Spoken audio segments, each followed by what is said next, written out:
They say all is fair in love and war, but is it fair in love during war?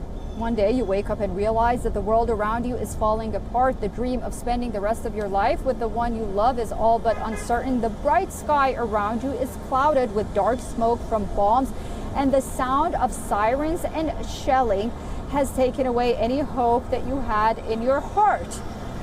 However, sometimes, more often than not, love does win. Our next story is a love story during war.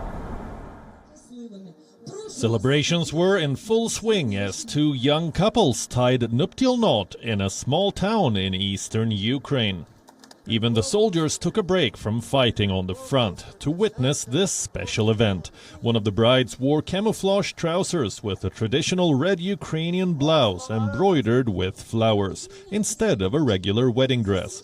The grooms in their combat uniforms stood beside their partners, whom they met during the war. When we left for the position and then came back, we did not communicate too often.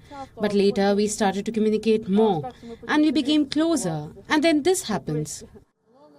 Jutta met her husband when he was mobilized for the war. Interestingly, they lived around 5 kilometers from each other, but never met before the war began. The other bride opted for a traditional long white dress with red folk embroidery. Neither couple had family present during the ceremony. The ceremony was attended by fellow soldiers from the Ukrainian army. The ceremonies took place in front of a registry office, which had closed due to the war.